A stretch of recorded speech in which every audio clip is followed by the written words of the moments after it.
tudo bem? Seja muito bem-vinda, seja muito bem-vindo ao podcast Futuros Possíveis, o seu espaço de discussões sobre futuros de um jeito que todo mundo entende.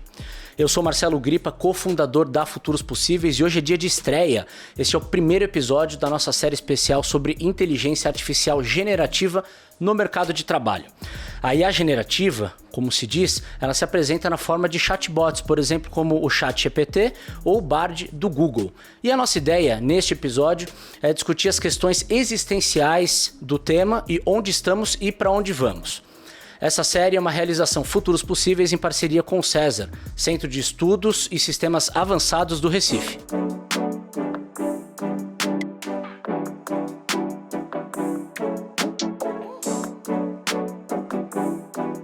E o nosso convidado para este episódio inaugural é o César França, Head de Conhecimento do César. Muito obrigado pela sua participação, França. Eu que agradeço o convite, é um grande prazer estar aqui, Marcelo. Muito bom. E estou também na companhia de duas cofundadoras do Futuros Possíveis, Andresa Maia e Angélica Mari. Muito obrigado pela participação de vocês. Obrigada, um prazer estar aqui. Obrigado, prazer estar aqui com você também.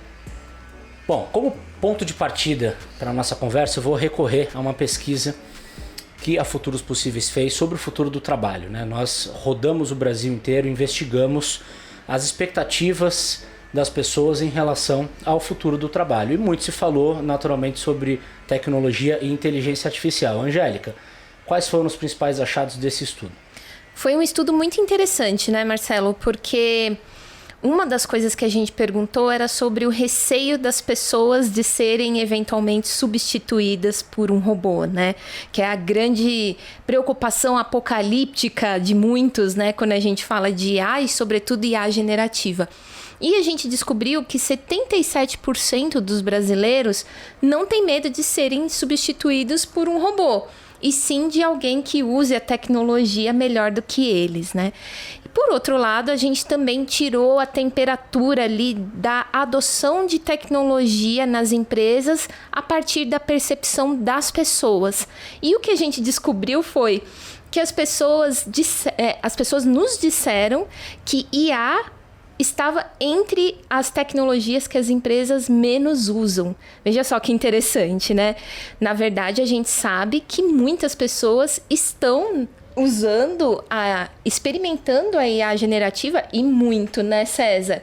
Conta um pouquinho pra gente a sua percepção de como a IA generativa está sendo adotada por indivíduos e por empresas. Bacana. Essa visão é muito curiosa, né? Porque a inteligência artificial, de maneira mais ampla, está tão embutida dentro das ferramentas que a gente usa que muita gente nem sabe que usa. Né? No momento Sim. que você está navegando no Instagram ou usando qualquer que seja a ferramenta do Google, uma busca qualquer, você está usando a IA, né? Mas a IA generativa, de fato, é uma tecnologia que chegou ao acesso amplo, massivo, agora, né? No final do ano passado, principalmente com o lançamento e popularização do ChatGPT. E aí, realmente trouxe novas formas de utilizar a IA no trabalho. Né? Tem algumas pesquisas bem recentes também que indicam que em torno de 60% das empresas do Brasil estão investindo, as médias e grandes empresas estão investindo e fazendo experimentos para entender melhor como a IA generativa pode ajudar no negócio deles. Né? Então, hoje, a IA generativa parece ser uma grande promessa aí de transformação das empresas. E como que você explica essa coisa de as pessoas usarem, as empresas nem tanto? Como que funciona essa dinâmica? Eu vou só acrescentar um termo que eu ouvi outro dia, que acho que enriquece a discussão, é que nós estamos vivendo a era da inteligência artificial generativa de verdade. As pessoas conseguem quase que apalpar com as mãos. Isso. Tem um livro muito bacana escrito por pesquisadores da Deloitte junto com o MIT chamado A Falácia da Tecnologia.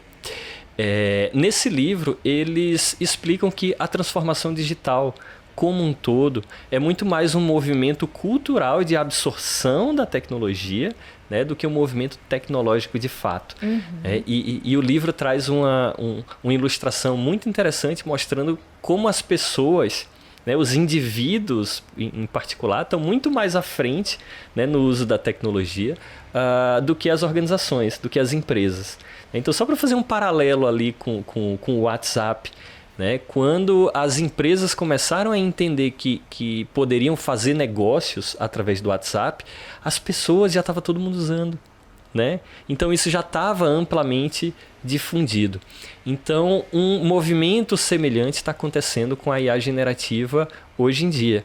A disseminação do ChatGPT foi muito ampla e muito rápida. Então muita gente já está brincando ali com o ChatGPT ou até usando mesmo o ChatGPT para ajudar nas suas atividades do dia a dia, né? ChatGPT, para citar como um exemplo de tantas outras ferramentas aí que existem, né? Mas oficialmente ou institucionalmente as empresas ainda estão tentando entender como tirar o melhor proveito disso. Só para citar um exemplo, eu não sei se acontece com vocês, mas comigo acontece bastante de alguém mandar áudios no WhatsApp, né? Dizendo, mas para ficar mais fácil aqui eu vou mandar um áudio. Podcasts mesmo. Pois é, aí manda áudio de 3, 4 minutos. Para ficar mais fácil para quem manda, né? Quem manda.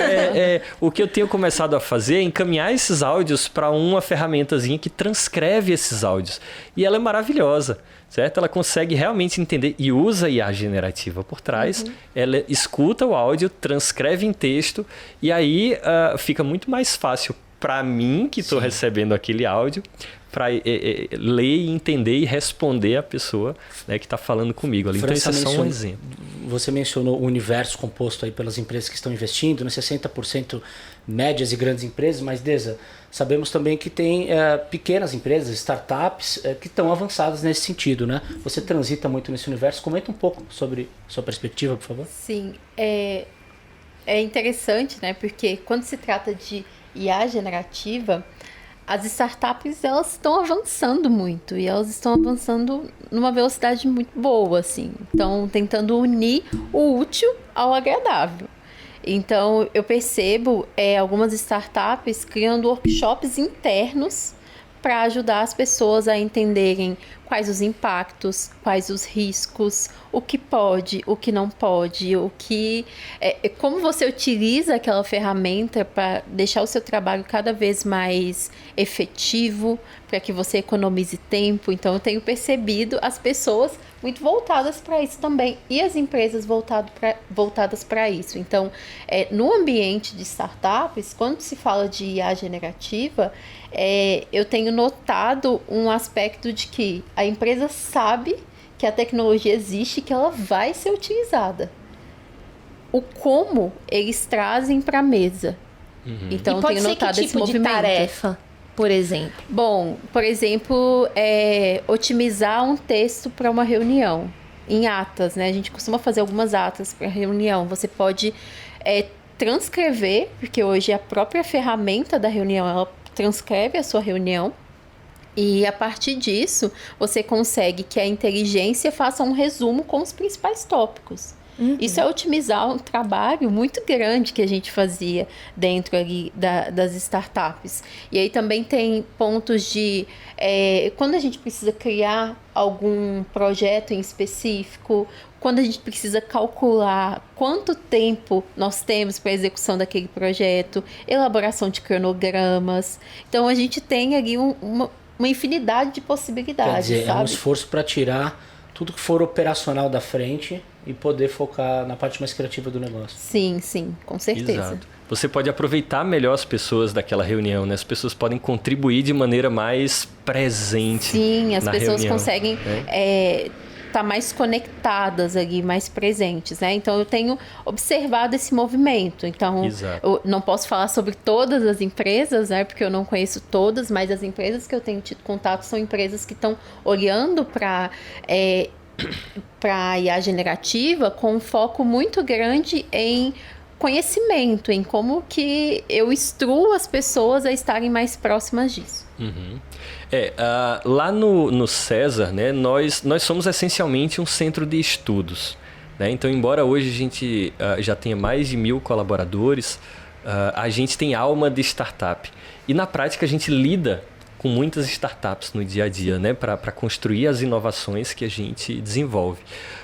Nós somos um exemplo que instituímos um grupo interno para estudar os impactos da IA generativa. Em maio desse ano, a gente lançou um positioning paper justamente discutindo o impacto que a gente acredita que essa tecnologia pode ter em 3 áreas que são áreas núcleo do César, que é no desenvolvimento. Seria um positioning paper? É uma forma de colocar a sua visão no mundo. Isso, é um manifesto da instituição. Perfeito. Certo? A gente traz nesse manifesto a visão de engenheiros e designers sêniores da instituição, discutindo como a gente acredita que essa ferramenta pode ter impacto tanto na educação quanto no desenvolvimento de sistemas, que é algo que a gente trabalha mais presente ali, quanto no próprio design, né, nas metodologias de design, que é algo que a gente faz bastante também. Então, a gente também vem nesse movimento de estudar e entender como essa tecnologia pode mudar o mundo. Sim, eu acho que esse processo de acessibilizar esse conhecimento para dentro de casa faz muito sentido para as empresas também, elas já perceberam isso. Sim, e a gente está falando de ampliação de capacidades, né? Nós tivemos recentemente no Web Summit Rio, um dos principais eventos de inovação do mundo, e teve uma palestra particularmente interessante da cientista-chefe do Google, a Cassie Korzykov, em que ela usou o tom apocalíptico da inteligência artificial para chamar a atenção para as pessoas irem na palestra dela. Então ela colocou, saiba quais são os empregos que serão eliminados pela inteligência artificial. Quando, na verdade, a palestra dela foi numa outra direção, né? Ela falou sobre como esses recursos podem ser usados para melhorar as capacidades profissionais e, inclusive, para abrir portas que, às vezes, no dia a dia estão fechadas para a gente, porque, claro, o potencial da tecnologia é muito maior do que o potencial humano em termos de geração de força de trabalho. E, inclusive, na apresentação dela, ela usou ferramentas de IA generativa para mostrar como ela se preparou, como que ela colocou os argumentos dela no bloco de notas, que depois foram para o chat GPT.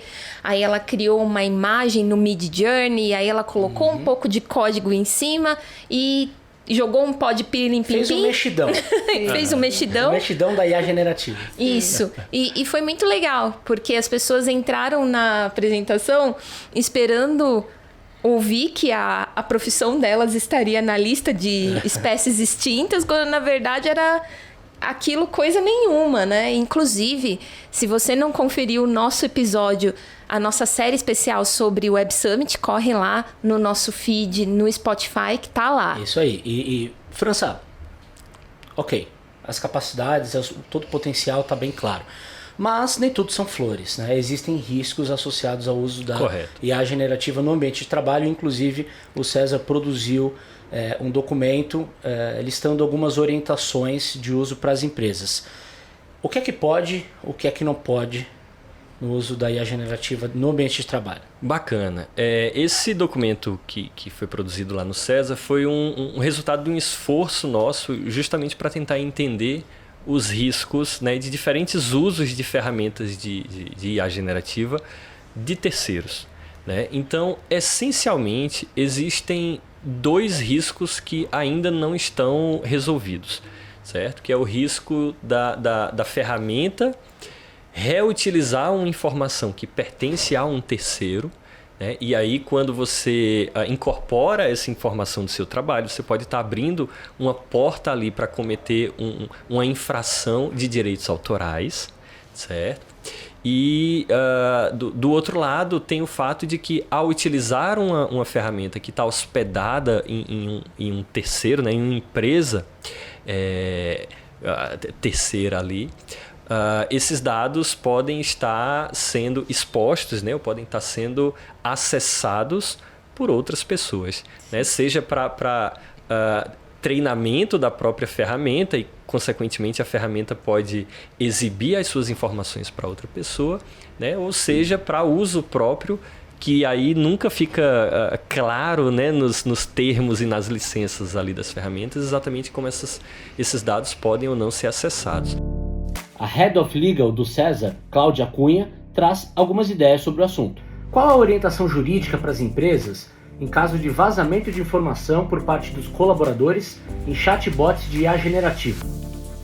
Essa questão de segurança da informação é bastante preocupante em qualquer ambiente, em qualquer aspecto. Então, as empresas, a depender do seu porte, devem sempre contar com uma equipe que envolva esse assunto de segurança da informação e que possam ter um processo para resposta a incidentes de segurança. Então, envolvendo vazamentos, envolvendo divulgações indevidas, etc.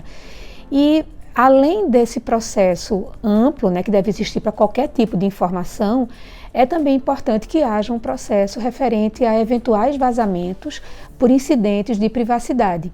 Então, se essas informações consistirem em dados pessoais que são protegidos pela LGPD, é importante que, além do processo padrão que existe na empresa, também seja aplicado um processo particular para a resposta a incidentes em dados pessoais, que envolve, por exemplo, comunicação com os titulares, comunicação com a autoridade de proteção de dados, a depender do nível de gravidade do eventual incidente.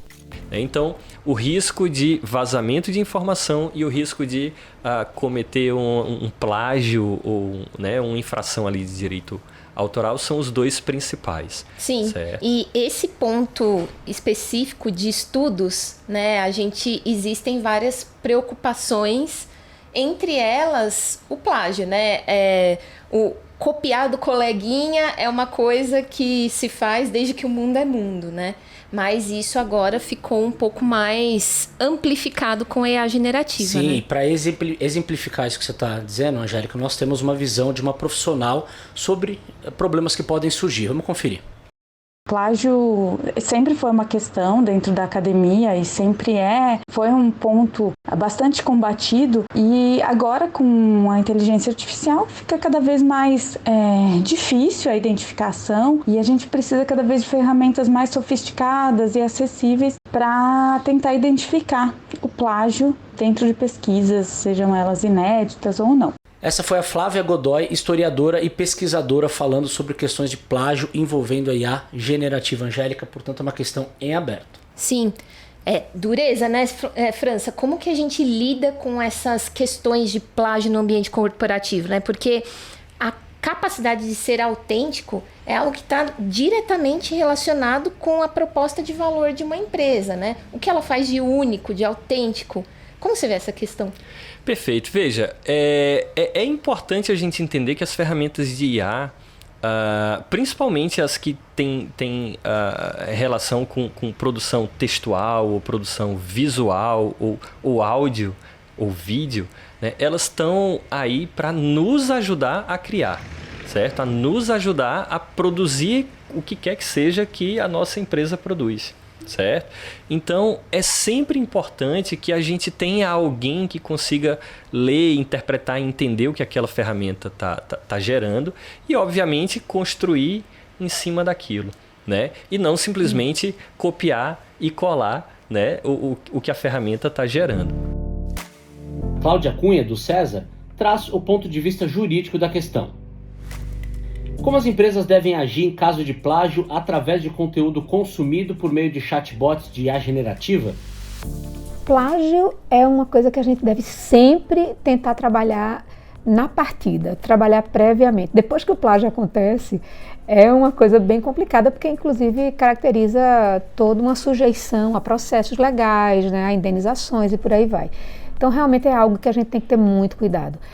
E no momento em que você captura informações que são entregues por uma IA, no caso de uma IA generativa particularmente, o risco de haver um conteúdo ali que esteja protegido por direito autoral e que foi inserido ali por um terceiro é alto. Então, na verdade, é muito importante que antes de se usar aquilo, antes de se internalizar dentro da corporação, por exemplo, aquele resultado que foi trazido pela IA, se cheque se aquele tipo de coisa não está protegido. Então é importante inicialmente já fazer uma varredura disso, saber se aquilo não é uma ideia, por exemplo, que já foi protegida por outra organização, e ter muito cuidado quando esse tipo de resultado vai ser usado. Além de ser usado internamente, pode ser usado junto a um cliente daquela empresa, junto a um terceiro, porque aí a exposição é ainda muito maior. Então, o cuidado é bem grande, né? Deve-se ter realmente uma precaução desde o início da utilização. É importante dizer também que cada ferramenta tem o seu próprio mecanismo de licenciamento da informação que está sendo gerada. Então, em alguns casos, como o do ChatGPT, a licença do ChatGPT diz que aquilo que você escreve ou fornece ao ChatGPT é de propriedade sua, mas o que ele gera é de propriedade da OpenAI. Que é a desenvolvedora do ChatGPT. Que é a desenvolvedora. Então, automaticamente, ela licencia aquele texto para o seu uso, mas a propriedade daquele texto é dela, certo? Então, ao mesmo tempo em que a empresa fornecedora daquele texto ou daquela ferramenta também pode estar exposta, né, a infrações ali de direitos autorais, como já existem inclusive vários processos e várias concretizações ao redor do mundo de pessoas que estão entrando na justiça contra essas ferramentas. Mas principalmente se você reusa do jeito que ela lhe fornece, você também está vulnerável. Certo? E aí outro ponto que eu acho importantíssimo de lembrar é que se você está fazendo isso para um cliente, por exemplo, se você está construindo uma marca, né? Se você é uma empresa de design visual e está construindo uma marca para um cliente e simplesmente faz um Ctrl+C e um Ctrl+V em uma imagem visual gerada pelo Midjourney, por exemplo, você não está só colocando a sua empresa em risco, mas você está colocando, também está expondo o seu cliente. Então, esse tipo de consciência é muito importante no uso dessas ferramentas. Nossa, e dando continuidade quando a gente fala a questões socioemocionais, então a gente está falando de criatividade, de potencial de inovar, o quanto a gente consegue ser autêntico em tudo que a gente faz, né?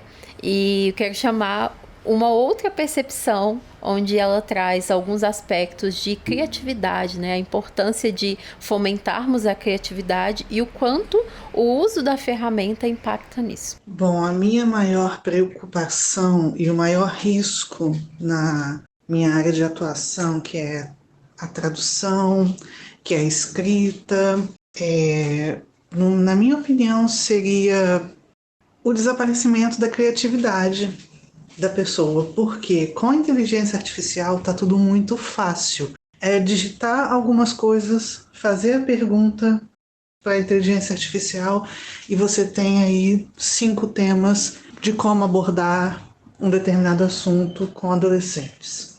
E, ao mesmo tempo, eu me preocupo com o fato de que eu vejo a inteligência artificial como algo que pode matar a curiosidade dos seres humanos em geral. Professores cada vez mais engessados, cada vez mais recorrendo à inteligência artificial porque não tem tempo ou não tem a paz para poder parar e pensar.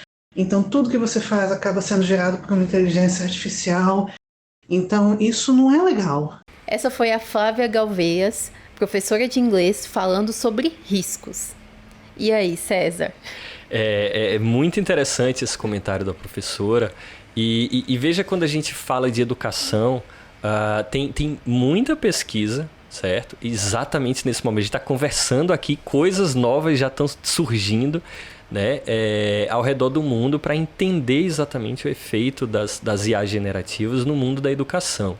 Uma das coisas que já é mais ou menos consenso é que existe momento correto para a tecnologia ser apresentada para os estudantes, ou para os estudantes usarem essa tecnologia.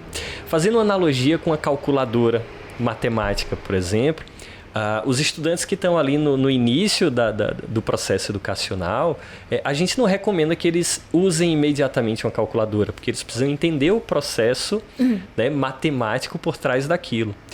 Mas uma vez que a gente já domina bem esse processo, não tem mal nenhum em utilizar uma calculadora para acelerar a nossa produção, a nossa capacidade de calcular coisas. Então, essas ferramentas de IA é como se fossem calculadoras de texto ou calculadoras de imagem, né? Então, quando a gente está aprendendo até um determinado ponto, não é recomendável que a gente né, use aquelas coisas. Mas uma vez que a gente entendeu os fundamentos e domina os princípios, vamos usar essas ferramentas para tirar o melhor delas. Você falou de acelerar processos, né? Posso jogar mais um tema no balaio por aqui? favor. Falando de desacelerar. A gente está num momento em que está sendo discutido aí a semana de 4 dias no trabalho, a gente falando em como a gente pode ser mais produtivo, trabalhar menos, né? Como que você vê que a IA generativa pode ajudar nesse sentido, mas sem fazer tudo por nós? Até porque Excelente. tudo isso que a Angélica falou é muito importante para fomentar a criatividade. Com certeza. Ninguém trabalha bem cansado. Com certeza, com certeza. A gente tem um exemplo muito bacana aqui antes, vocês trouxeram, sobre a IA que ajuda a fazer atas de reunião, né? Então, se você tem uma ferramenta que ajuda a fazer um processo como esse, você permite que as pessoas que estão participando daquela reunião estejam mais presentes e prestem mais atenção naquela conversa, né? Então, é muito presente o surgimento de ferramentas de IA que estão vindo, né, com a ajuda da IA generativa, obviamente, para ajudar a automatizar esses processos, esses pequenos processos que a gente faz ali no dia a dia, mas que consomem muito tempo e que não necessariamente a gente gosta de fazê-los, né? Mas como eles fazem parte da nossa burocracia do dia a dia, ou daquele processo, a gente acaba que precisa fazer, né? Então, com a ajuda dessas ferramentas, a gente acaba ficando mais livre para justamente contribuir com o nosso lado humano, com a nossa criatividade e tudo mais. Só não vale usar o tempo livre para ficar fazendo scroll infinito no Instagram, né? Ou usar o tempo livre para trabalhar mais ainda e acabar... Trabalhar com qualidade, né? Eu acho que esse é o ponto, né? A inteligência nos ajudando, ela permite que a gente foque em coisas que façam mais sentido e que a gente consiga trabalhar com qualidade. E isso, a longo prazo, pode melhorar a nossa qualidade de vida. Com certeza. É sobre usar a inteligência artificial de forma inteligente. De forma inteligente, Exatamente. com certeza. Gente, não poderíamos encerrar nossa conversa com uma mensagem diferente. Eu acho que essa é a principal mensagem quando a gente pensa no agora, onde estamos e para onde vamos. É o uso inteligente, que considere todos os riscos mencionados de plágio, direito autoral, morte da criatividade ou queda da criatividade, né? Que a gente sabe que tudo isso tira valor de uma companhia, né? França, então, para finalizar, quais são aí as suas dicas para uma pessoa que é tomadora de decisão dentro de uma empresa e está querendo sair do lugar e alcançar pelo menos uma parte desse santo graal que a gente está conversando? Não, bacana, bacana. Veja, eu acho que é importante dizer que existem 2 caminhos. Certo? Existe um caminho de entender, conhecer as ferramentas de inteligência artificial generativa que podem nos ajudar a melhorar esses processos internos, né, da nossa empresa. E aqui eu estou falando de processos que são marginais, que não são necessariamente o núcleo ou o core do nosso modelo de negócio. E existe o caminho também de pensar como essas ferramentas podem adicionar valor no nosso produto ou no nosso serviço ou naquilo que a gente faz, né? Na nossa relação com o cliente. Então a primeira coisa é estudar isso, é entender que existem esses 2 caminhos, né? Para o primeiro caminho, aí é inevitável, a gente precisa conhecer as ferramentas e principalmente entender as licenças de uso delas, certo? Porque como eu falei, elas são muito variadas. E como elas estão sob muita evidência, elas estão inclusive mudando com muita constância e novas ferramentas surgem o tempo inteiro. Então é importante entender essas licenças. Para o outro caminho, aí é importante entender o que é valor para o meu cliente, certo? O que é valor e como aí a inteligência artificial vai ajudar a gente a prestar um melhor serviço, seja gerando uma experiência mais interessante para o nosso consumidor, né, como um processo de atendimento mais personalizado ou personificado, seja, por exemplo, analisando os dados que a gente tem. Imagine que eu sou uma empresa de varejo, né, e aí a inteligência pode me ajudar a entender o que as pessoas estão consumindo mais, estão procurando mais, para eu poder me adiantar ao processo, né, e oferecer coisas que vão ter mais valor ali para aquele cliente, de repente, em cada bairro diferente e tudo mais. Indo de encontro a hiperpersonalização, né? Que é o que todo mundo quer, né? Exato. Ser atendido especificamente de acordo com a preferência, a possibilidade de compra, etc. Exato. Agora, um ponto que eu acho que a gente não pode encerrar essa conversa sem mencionar é a responsabilidade que as empresas têm sobre os empregos e sobre as pessoas que fazem parte da organização. Tem um case muito interessante, muito recente da IKEA, que é uma grande empresa de varejo de móveis, de design, né, de móveis, que pegou 8.500 funcionários dela, isso foi em junho agora desse ano, que trabalhavam no telemarketing, esses 8.500 funcionários, e eles colocaram esses 8.500 funcionários em um curso de design de interiores, automatizaram o seu telemarketing com a ajuda da inteligência artificial. Sim. E, ao mesmo tempo, deslocaram esses funcionários para algo que tem mais valor para eles, que é ser um consultor ali dentro da loja para atender de maneira mais humana os seus clientes. Então, a gente, quando fala, por exemplo, em cases de vamos eliminar os empregos ou substituir as pessoas, aí é um risco muito grande que as empresas precisam assumir essa responsabilidade e, obviamente, buscar os caminhos para que essa transformação aconteça de maneira mais humana. Sim, eu gosto muito desse case porque ele mostra que não dá para falar de inovação, de evolução, sem falar de responsabilidade social, né? Com certeza. Legal. Muito bom. E assim, ficamos por aqui com esse episódio, que é o primeiro episódio da nossa série sobre inteligência artificial generativa no mercado de trabalho.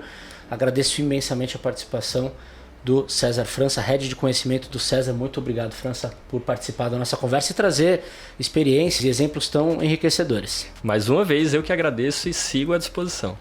Agradeço também as cofundadoras da Futuros Possíveis, Andresa Maia e Angélica Mari, pelas contribuições na conversa. Obrigada, foi um prazer. E muito obrigado, claro, a você que nos acompanhou até aqui. Reforçando, esse é apenas o primeiro episódio da nossa série especial sobre IA generativa no mercado de trabalho. Vem mais por aí. Acompanhe a gente no YouTube, @Futuros Possíveis, e no Instagram, @Os Futuros Possíveis. Até a próxima. Tchau.